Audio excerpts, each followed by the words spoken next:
Hello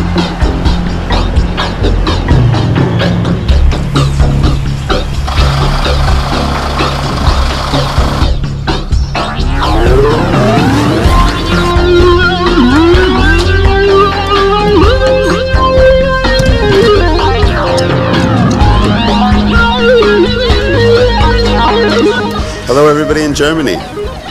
It's Jordan Rudis here. Very nice to have you with us. Have you with me, whichever way. But happy that you're all watching me. Hello. See you later. Bye.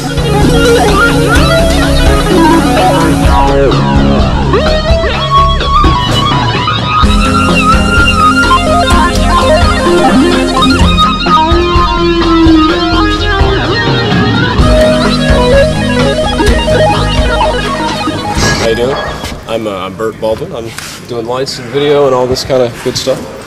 And this is Catalyst. This is what we use to play back all the spacey graphics and all the video content and stuff during the show.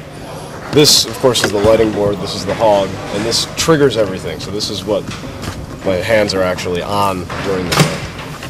And this guy is just kind of a slave to Catalyst. Catalyst tells it what to play. Or, I'm sorry, the hog tells Catalyst what to play.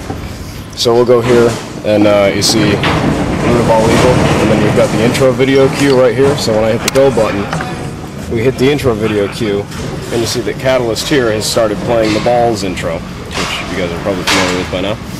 And that, when the video rack is set up and everything, we're not totally set up yet, but when all the video rack is set up, then all that stuff gets fed through to the screens.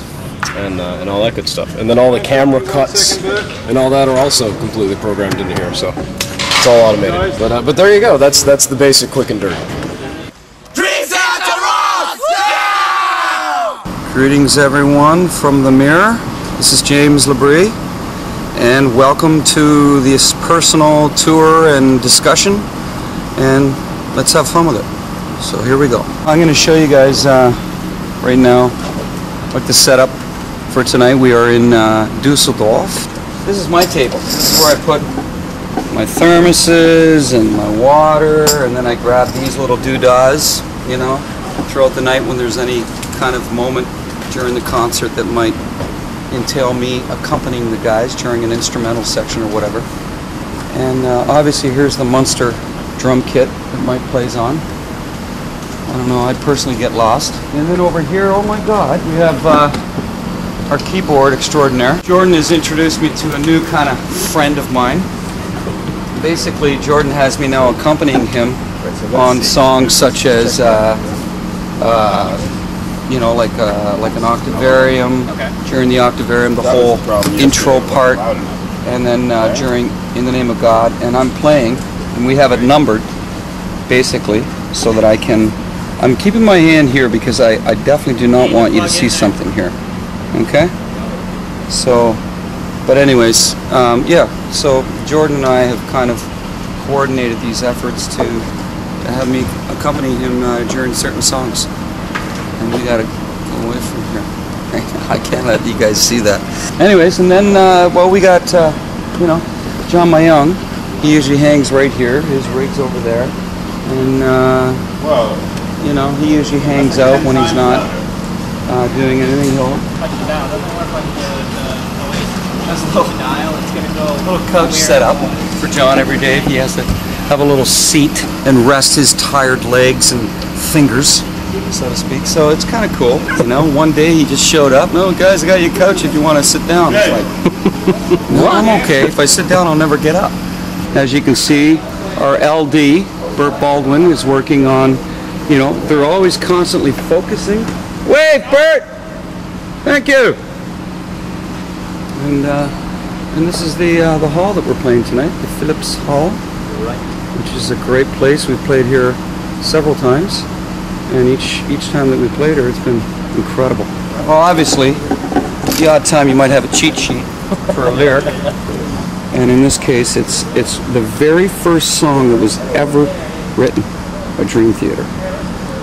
So when the guys were in Berkeley, the three guys, John, and Mike, and basically this is what it morphed into eventually, this song with lyrics and vocals. And right here I have a pedal, and I do the same thing. I have the numbers. So depending on the song, I have to scale up, and each number gives me a different vocal effect. And so it enables me to do songs that are pretty intense as far as effects, like something like Glass Prison, This Dying Soul, Root of All Evil. All these songs, there's a lot of songs actually as the more we go on that have more vocal effects. So anyways, I got to put it back to where I start tonight, which is 2. And basically that's it. And then this guy blinds me all night, so I can barely see the crowd after it beams in through my eyeballs. When the guys are doing like an instrumental section, or I know that I have at least a minute or 2, I'll come back here. And so this is, like I said, I have one of my thermoses here, I have my kettle here, so I fill it up. It's all hooked up, so I can turn it on, honey, obviously, and there's my set list for the evening. So I'll know, like, you know, if you get caught up in whatever it is, you can always say, oh yeah, we're on that song right now, this is the song that's coming up, so you kind of like get yourself there, and it's just a constant. But you know, it's all these drawers for things, but this kind of keeps all my stuff together, and you know, it's a nice way to have it, and it makes everything quite simple for me. Basically, this is my setup. Gotta have my bananas, because it's very important for singers to have potassium, a lot of potassium. I also take zinc tablets, and then speaking of, there you go, Vocalista James. There's my warm-up. It's approximately this, doing the Kleb scales and all that stuff. And then after that, I continue with a warm-up for about another 10-15 minutes before I feel that, you know, I'm in the zone that I want to be in. And, you know, and then basically I heat up the water, and I got the whole thermos thing going. So I put hot water, boiling water, in here with a square of honey, a dash of honey. My actual routine starts, I get up at the hotel about 2 hours before we have to check out. And so what I do is I get up, and I have this stuff that I take. It's called Immunicol, and it's a protein. It's a very concentrated protein powder, and what it does is it enhances your immune system, which is affected by the glutathione level in your body, which is the cells that help protect you against whatever, a virus or bacteria. So I do that. So I take that and I drink it with orange juice and drink it down. And then I go and I jog, and I do about 3 miles a day. So that helps keep my cardiovascular, and that helps keep me as healthy as I possibly can be. And then, after I'm, you know, showered and ready I get to the venue. And the first thing I do when I get to the venue is I put the water on, and I start sipping hot water with a little bit of honey in it. And then I do my Vocalista, and I do Vocalista twice a day. So I do them when I get here, and just to kind of open everything up. And then I'll do like a sound check or whatever with the guys. And then I'll, you know, chill out, have a little bite to eat, and then basically just, you know, hang out, do some reading or do some email, and then I'll, once again, about an hour before the show, I start getting dressed, and then about a half an hour before the show, I start doing my Vocalista once again, so that by the time the show is upon us, then I'm all in the zone that I want to be. And this is one of the various offices. We won't stay in here too long. This production, there's another production office. There's Ray Amico, our production manager extraordinaire. And then there's Rick Fuller, our tour manager extraordinaire. Hey James. Yes. I got your 5 bottles of red wine.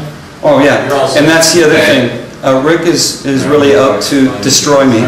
He would like to see me drink 5 bottles of wine every night, which I don't do. Otherwise, we wouldn't be on tour. And the limo will pick you up about 8:30. Okay, all right. Thanks a lot, Rick. You might have been better to tell me that later on. Thanks. Well, this is 2 of the wardrobe cases. So, you know, over there. So John Young and myself, we share this wardrobe case. And then, you know, here's some clothes that were obviously drying and whatever. This is obviously Jordan and Mike's wardrobe. And then John Petrucci has his wardrobe down there, and half is for him and half is for miscellaneous items. Very quickly, this is another room, and John Young is obviously warming up. for the show tonight, and that happens quite a bit. And as you can see, Jordan's keyboard is here as well. He does the same thing. He does some warming up, and then there's more hospitalities over here for us if we so need. Okay guys, so here's the bus. This is our bus, and the other bus, the blue bus, that's the crew bus. So we're on here. Our tour manager, he travels with us, and just because he's telling us where we're going, what hotel, and when we're getting up, and get the hell out and get in the hotel, get back on the bus, let's go to the venue. So and then the crew, but they're on a completely different schedule than us. So they, you know, I mean, they have to be at the venue first thing in the morning. Then they're not out of the venue until 3-4 hours after the show is done. So we're on different schedules. We're out of here already going down the road to the next city, and they're still here packing up. You know, it's a real, they have a tough gig, those guys. A real tough gig. But yeah, they are. They're amazing. So here we go. So come on in. This is basically, you know, like the little kitchenette area. So you want coffee, tea, whatever. You want to nuke something. All the amenities are in these drawers and stuff. You got a little fridge in here with all your drinks and stuff. Then you got a sink back there. And you can see the sign here. Don't slam doors, because you never know, right? Like, people are sleeping at various times, so you got to be really considerate of one another. That's our, there's the loo, the toilet. Up here we have a little bit of a lounge, and then you can go up there, and that's where the bus driver is, and that's where he drives from. But we have like TVs here.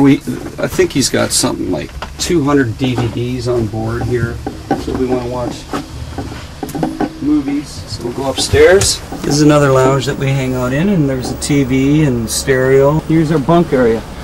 This is where we sleep. I'm right here, down here, and then you can come all the way down here, and right at the end here, I'll let you squeeze by, but there's like 2 seats up here if you ever want to be going down the road and you just want to chill out, you want to read, or if you want to just watch the road go by. It's really cool watching it go by from up here. It's a really cool angle. And yeah, you know. The most I love about Germany, I wish that I could have more time in Germany. I love all the fans that we have here. I mean, it's always been an incredible area for us to come and perform, and the reaction and the reception that we get is always overwhelming.